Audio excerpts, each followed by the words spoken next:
nigga stole on you that from the side.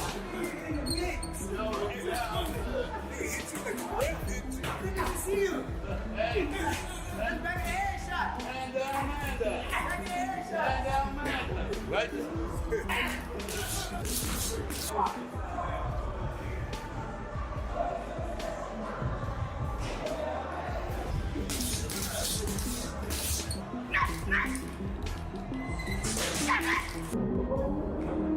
Bass, I promise you none of these niggas gonna beat me.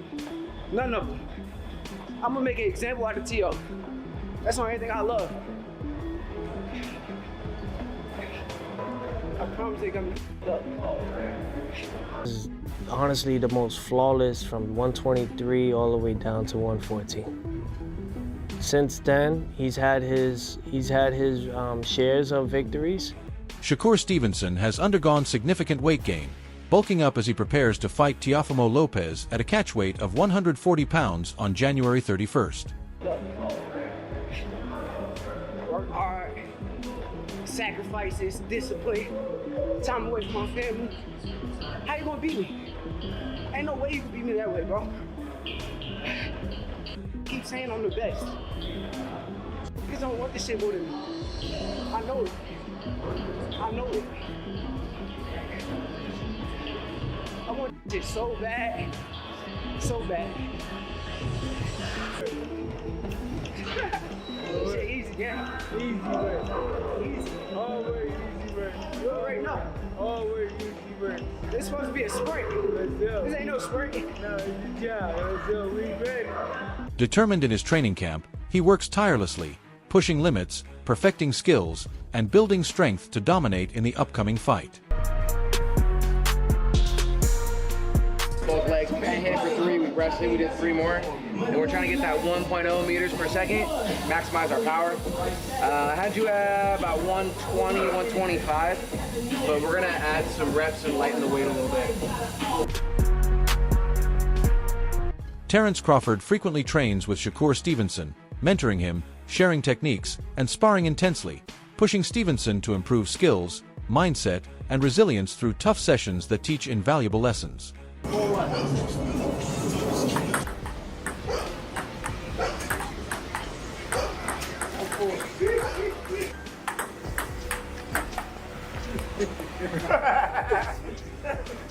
I almost missed that one.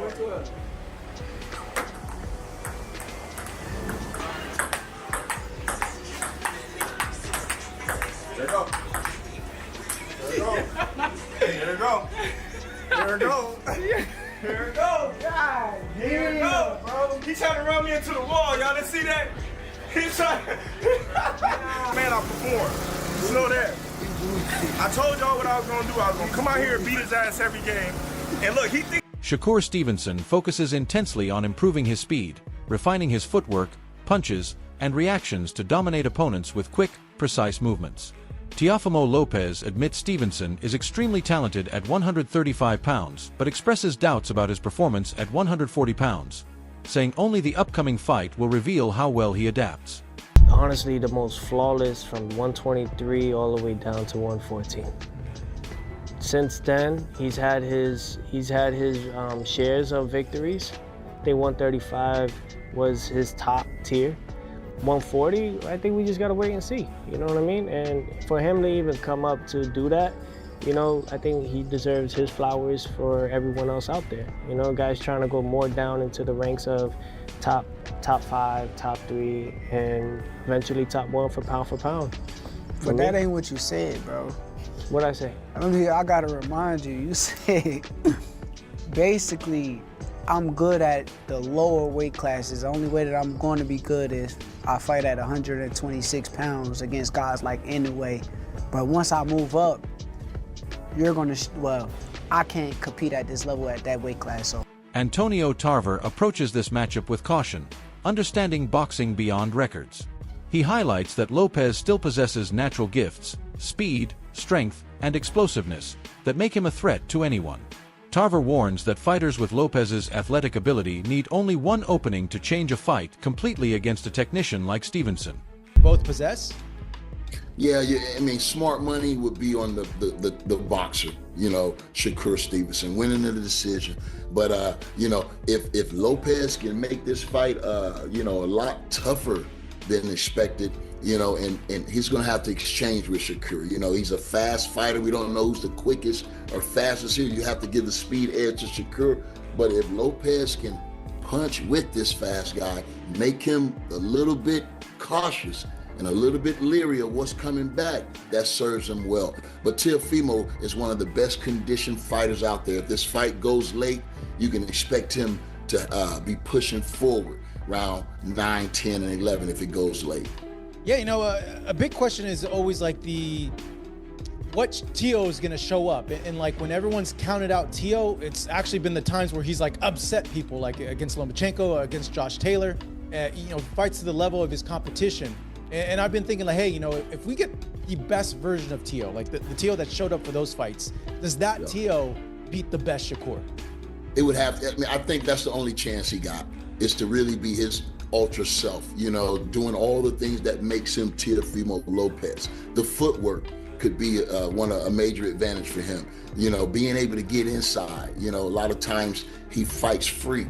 He don't really have a style. He does what it takes. And he's a gutsy fighter. Real gutsy. He's not going to be leery to take chances. He's a gambler in there. You know what I'm saying? So he's a live underdog, I would say. A live underdog, but if he's to win this fight, I think he has to probably. Zab Judah views this fight as a pure collision of elite talent, not hype. He sees two competitors equally committed to proving superiority, where victory will be about who can impose their skill set under pressure. Judah believes their refusal to back down elevates this into a genuine examination of ability. It's two dog fighters. You got two dog fighters that's coming in there to solidify themselves as the game changer. Teo's not gonna lay down. Shakur is not gonna lay down. It's gonna be skill versus skill. Teo's a very talented, skillful fighter. Shakur is a very extremely talented, skillful fighter. And yes, we're gonna see a hell of a great chess match that night. Yeah, I believe so. Now, I think in your earlier predictions, you felt like Shakur will be stopping Teo? Am I right? Annihilation, decapitation. Is what you're talking about? You going back to my comments? Yeah. I feel like Teo's a very dominant force, but I just think that the skills of Shakur Stevens is gonna overwhelm Teo. It's gonna overwhelm. Yeah. He's never seen this type of action before yet. No disrespect. Okay. It's my little man, you know what I'm saying? Just saying, yo, it is what it is. Looking at, the stats, the resumes, we see that, Teo has been at this high level for a long time. Right. When it comes to Shakur Stevenson, his amateur record speaks for itself, but at the same time, not necessarily getting the notable names that people know in America. People are also saying that they're kind of discrediting Shakur's resume, saying he hasn't really fought anybody. Teofimo Lopez would be that first person. Do you feel like that could be something that, I don't know, it could be a lot closer than what people think? I mean, listen, the fight's gonna be a lot closer than people think. We just blabbing our mouth and running off what we think our professional opinion is. These are two talented, great young fighters in here. You know what I'm saying? Teo's not gonna back down. Shakur's not gonna back down. We're gonna get an exciting 12-round fights or however long it should last. We're gonna have an exciting fight. And I'm expecting both guys to come in there and leave everything they got. Shakur Stevenson represents a problem few have solved. He controls fights subtly, limiting openings, taking away options, and guiding the pace with defensive awareness, sharp positioning, and precise timing, forcing opponents to work harder and grow impatient. This approach makes Stevenson both frustrating and unpredictable. Against a fighter like Lopez, who thrives on rhythm and momentum, Stevenson's ability to disrupt flow is especially dangerous. His composure allows him to read opponents and adjust, making this a test of focus and restraint for Lopez. Shakur Stevenson really might 12 about Teofimo Lopez. People love talking about this resume that Teofimo Lopez has. Granted, it's a really good resume. He has guys like Lomachenko under his belt, Josh Taylor, But if I'm being honest, Josh Taylor played into what Teofimo Lopez wanted him to do so perfectly. Lomachenko, he lost that fight more than Teofimo won that fight, if I'm being honest. And against lower level competition, like a Steve Claggett, like a Jermaine Ortiz, like a Kambosos, Lopez's career shifted after his loss to George Kambosos, with performances since feeling uneven, flashes of brilliance mixed with lapses in discipline. Still, inconsistency should not be mistaken for a lack of threat. People talk about a focused Teo. A focused Teo was only unfocused with one fight his whole life, and that was George Kambosos, and that's the only fight I'll give y'all. No matter who Shakur fought, he's looked great against everybody. No matter it's the bums that y'all say he fights or the #1 guys in the division. Shakur Stevenson has dominated everybody. It's gonna be a sight to see. Shakur Stevenson on fight night is going to make fireworks happen, and I can't wait to see it. I've already gave my stance on this, but Shakur Stevenson it's just his time, and Teo's just. His greatest strength remains his ability to generate sudden power, creating volatility that could lead to a breakthrough or deepen frustration. If Stevenson establishes distance and controls the pace, Lopez may find himself reaching, missing, and growing frustrated. Can Teofimo hurt Shakur with one shot? Can he hurt him clean? He hasn't been a killer, as much of a killer at 140, and after Kambosos, he hasn't been the same in my opinion, but he's still explosive and still dangerous in the first 7 rounds, you know what I'm saying, the first 8 rounds. So I think it's a good fight. I like the fight actually because of that. Teofimo got the explosive punching power on his side and good athleticism, and Shakur has superior boxer IQ, good range, good distance. So it's great. It's good boxer versus good athlete at this point. So I like the fight. I don't say it's 50-50. I say it's 60-40 Shakur. But I like Teofimo's chances in this fight. You know what I'm saying? If Teofimo makes this a fight and comes out early and attacks and gets right up on Shakur.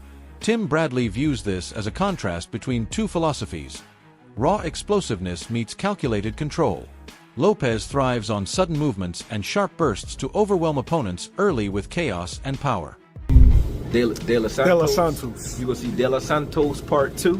And he's just gonna get on his bicycle, which we don't want to see, or he's gonna have to fight. And and I think Teofimo is a guy that can make Shakur fight because he can cut off the ring well enough.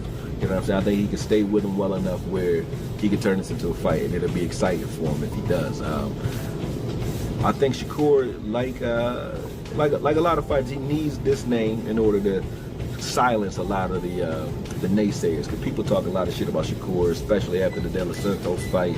I don't think the Zabata fight took it off of him, even though they tried to make it seem like I understand that, but it's the feet. The feet is what gets you in position to be able to land those shots.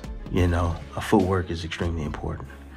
When I look at both these guys, and I look at Shakur's footwork, I look at Teo's footwork, and what I noticed about Teo's footwork in particular is that in order to be able to throw with the amount of power that he has, I've noticed with Teo, there's always a subtle pause before he actually explodes. And Teo's a guy that likes to explode into contact, like to explode into his opponents, man, to land his offense. Fast, twitchy type muscles, fibers, he's extremely fast. Some may say that, his twitchiness kind of reminds him of like Roy Jones-esque type of, movements, how quick he's able to close that distance on his opposition. According to Bradley, the outcome will not be decided by who throws more punches, but by who dictates how and where the fight is fought, controlling the rhythm and forcing the other to adjust. It's the feet. The feet is what gets you in position to be able to land those shots. Footwork is extremely important.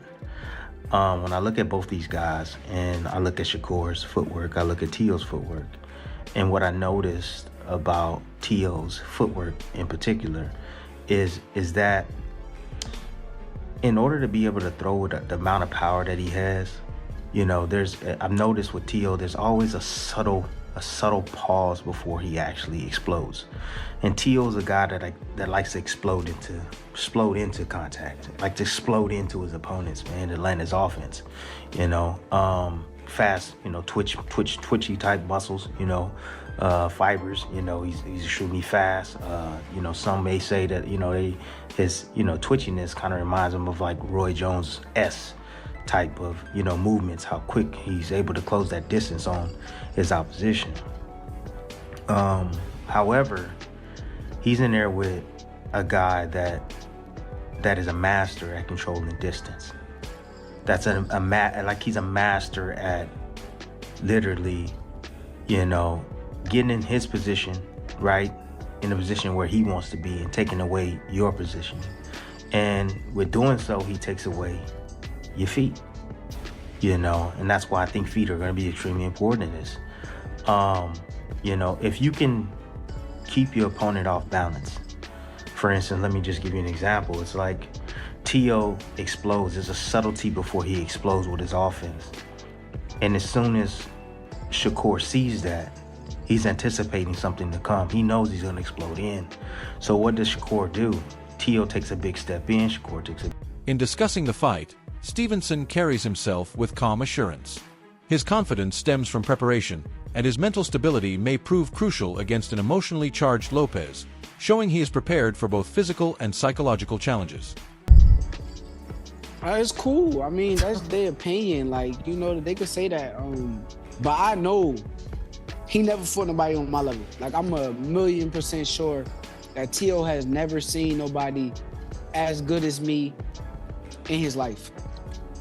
He's talking about once he gets through you, then he wants Crawford, names like that. How do you think he would do against someone like Terrence at this point? I think he gets knocked out. Can't even hang with him. Yeah, he's too little. Bud is too big for him. Right. As far as skills, though, do you think he's on par with the likes of Terrence? I'm not gonna say he's on a Terrence Crawford level of skills, but he's very skillful. He got a lot of things with him that puts him at a high level. One thing that was interesting to me was it seemed like you were going to move on from Matchroom, but now Eddie Hearn is involved in this, and this is a Matchroom event. It seems like, I know it's a ring card too, but he's promoting it here in the United States. So what is the state of your relationship with Eddie and Matchroom at this point? Eddie's my guy. I'm actually not signed to Matchroom, but he's my guy. I'm a big fan of Eddie Hearn, and nothing but respect to him, but I'm glad he's the promoter that's on this card. I'm glad to share the spotlight with his promotional company. So if he's your guy, how come you're not signed to Matchroom? I mean, it's just business. If it makes sense, then I will. If it come down to it and that's what makes sense, then we'll do it. But right now, I don't think it makes sense. Okay, so are you just more of your own man at this point? Your own entity? Yeah, I am. Okay. Do you negotiate with the ring people, with Turkey? You just do that yourself? No, me and my manager,